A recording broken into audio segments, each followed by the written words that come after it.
Shalom para sahabat yang diberkati pendengar setia Power of Statement di siang hari ini. Apa kabar semua Anda? Saya percaya bahwa semua Anda dalam keadaan yang baik-baik saja. Nah, siang hari ini Anda yang sudah selesai makan siang di kantor ataupun di rumah dan sementara beristirahat sejenak, siang hari ini Power Statement kita terambil dari dalam 1 Tesalonika pasal 5 ayat yang ke-16, dan hari ini judulnya adalah bersukacitalah senantiasa. Dengarkanlah Power Statement ini sebelum Anda melanjutkan pekerjaan Anda di siang hari ini. 1 Tesalonika pasal 5 ayat yang ke-16 berkata bahwa bersukacitalah senantiasa. Sahabat Power Statement yang diberkati oleh Tuhan, Alkitab berbahasa Ibrani menuliskan joyful di ayat ini dengan kata chairo yang artinya bersukaria, bergirang hati, dan bahkan senang, meluap-luap. Dalam Power Statement hari ini, saya akan mengajak para sahabat semua untuk selalu memiliki sukacita di dalam kehidupan, dalam setiap keadaan. Apapun yang membuat Anda stres, Anda capek, Anda penat, Anda dongkol, Anda marah, Anda galau, atau yang lainnya, saya mau berkata bahwa be joyful always, bersukacitalah senantiasa. Nah sahabat, ada beberapa fakta di dalam Alkitab yang menuliskan tentang sukacita. Yang pertama, sukacita adalah buah roh. Sahabat Facebooker bisa membukanya di Galatia pasal 5 ayat yang ke-22 maupun di dalam Roma 15 ayat yang ke-13.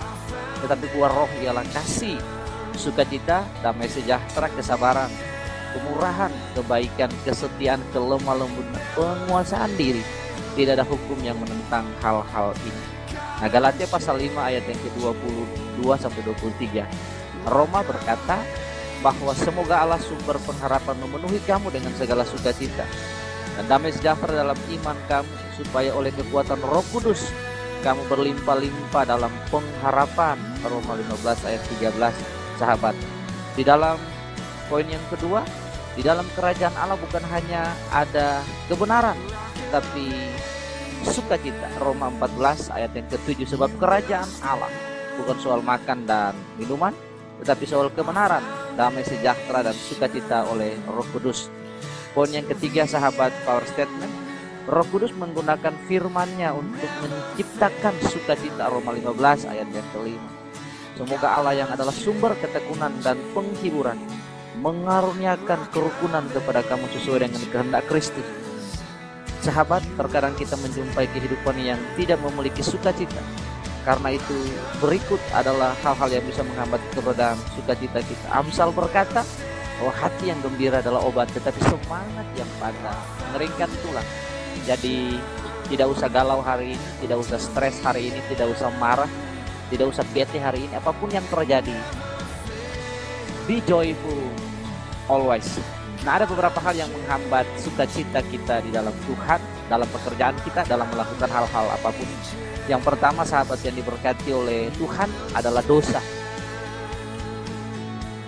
Perbuatan dosa menghambat dan menghilangkan sukacita, seperti yang dialami oleh Daud dan dituliskannya dalam Mazmur 51 dan Mazmur 32 ayat 1 sampai 4. Ketika Daud menyadari bahwa dia telah berbuat dosa kepada Tuhan, hal itu membuat dia tidak lagi bersukacita. Allah akan berduka cita dengan kita kalau kita hidup dan tinggal di dalam dosa. Sebuah sukacita di hati Bapa jika anak-anaknya hidup seturut apa yang dia mau. Nah, poin yang kedua adalah menaruh percaya kepada hal-hal yang lahiriah. Filipi 3 ayat 1-3 berkata, akhirnya saudara-saudara bersukacitalah dalam Tuhan. Menuliskan hal ini lagi kepadamu tidaklah berat bagiku dan memberi kepastian padamu. Hati-hatilah terhadap anjing-anjing, terhadap penyakit pekerjaan-pekerjaan jahat, hati-hati terhadap penyunat-penyunat palsu.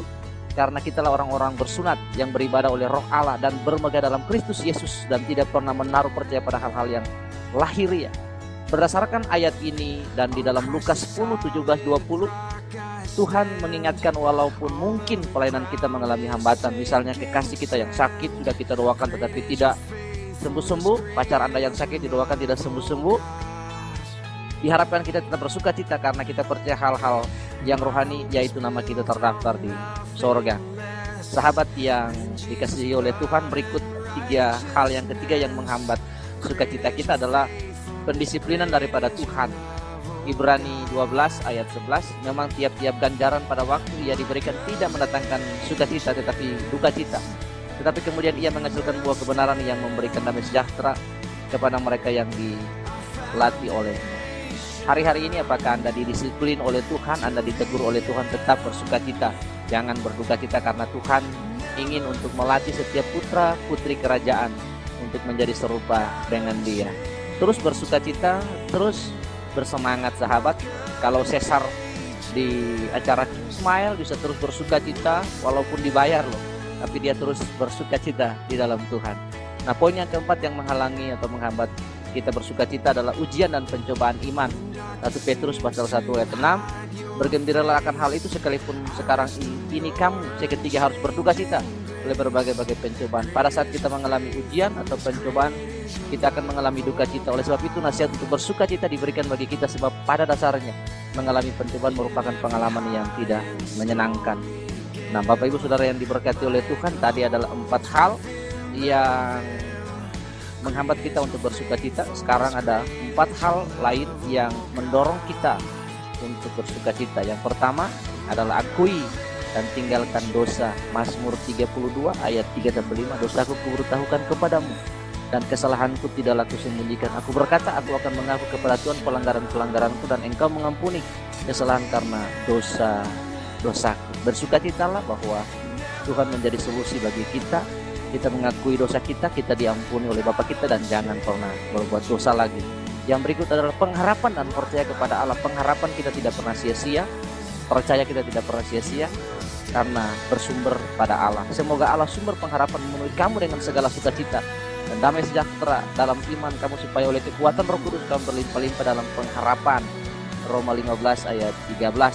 Yang ketiga, memandang hidup jauh ke depan. Bergembiralah akan hal itu sekalipun sekarang ini kamu seketiga harus berduka cita oleh berbagai-bagai pencobaan. 1 Petrus pasal 1 ayat yang ke-6, kita bersuka cita karena Tuhan sudah menyediakan yang terbaik. Yang keempat, berucapkanlah syukur senantiasa. Mengucapkan syukurlah dalam segala hal, sebab itulah yang dikehendaki Allah dalam Kristus Yesus bagi kamu. 1 Tesalonika pasal 5 ayat yang ke-5. Dari keempat hal ini, 4 hal yang menghambat sukacita dan 4 hal yang mendorong kita untuk bersukacita, kita akan belajar 3 poin terakhir, yaitu akibat daripada sukacita. Yang pertama, akibat dampak dari sukacita adalah Allah berkenan. Roma 14 ayat 78, sebab kerajaan Allah bukan soal makan dan minum, tapi soal kebenaran, damai sejahtera dan sukacita oleh Roh Kudus. Karena barang siapa melayani Kristus dengan cara ini, dia berkenan kepada Allah dan dihormati oleh manusia. Yang kedua, dikuatkan secara jasmani, sebab sukacita karena Tuhan itulah perlindunganmu. Nehemia pasal 8 ayat yang ke-10, kita akan dikuatkan oleh Tuhan. Mungkin ada orang di sekeliling kita yang membuat pekerjaan kita tidak berjalan baik. Mereka menjadi orang-orang penjilat di sekeliling kita, menghambat kita pekerjaan, menjelekkan dan lain sebagainya. Tetaplah bersukacita, karena Tuhan berkata dalam Nehemia 8 ayat 10, sukacita adalah perlindungan. Yang berikut adalah bahwa dikuatkan secara rohani. Tuhan berkata, hati yang gembira adalah obat, tetapi semangat yang patah mengeringkan tulang. Survei membuktikan bahwa ketika seseorang bersukacita, sistem imunitas di dalam tubuhnya akan semakin meningkat. Karena itu Tuhan sudah memberikan obat secara alami dalam kehidupan kita. Saudara tidak perlu galau karena obat sudah ada, yaitu obat sukacita. Karena itu bersukacitalah senantiasa di dalam Tuhan. Nah sahabat, mari tunduk kepala sebentar, kita akan berdoa. Tuhan berikan kekuatan dan kesanggupan hari ini. Di tengah-tengah pekerjaan para sahabat Facebooker, ada masalah-masalah yang membuat mereka sehingga mereka tidak bisa bersuka cita. Mereka menjadi marah, mereka menjadi jengkel, mereka menjadi dongkol, dan kehilangan damai sejahtera. Tuhan, firman Tuhan mengingatkan kita bahwa bersukacitalah senantiasa karena itu yang dikehendaki. Kehendak Tuhan bagi kita adalah bersukacita. Berikan damai sejahtera kepada mereka, hibur mereka, Roh Kudus tolong mereka dan buat mereka bersukacita. Hal-hal buruk yang mengganggu mereka tidak akan membuat mereka kehilangan sukacita. Kekuatan Allah dalam sukacita menaungi dan memberkati mereka hari ini sehingga mereka bisa mengerjakan seluruh pekerjaan mereka dengan baik. Di dalam nama Tuhan Yesus, aku berdoa dan mengucap syukur. Terima kasih Tuhan. Haleluya. Amin. Nah sahabat Facebooker, sampai berjumpa pada Power Statement yang berikutnya bersama saya Pastor Elroy. Tuhan Yesus memberkati saudara. Terus maju di dalam Tuhan. Bersukacitalah senantiasa. Haleluya. Haleluya. Haleluya. Amin.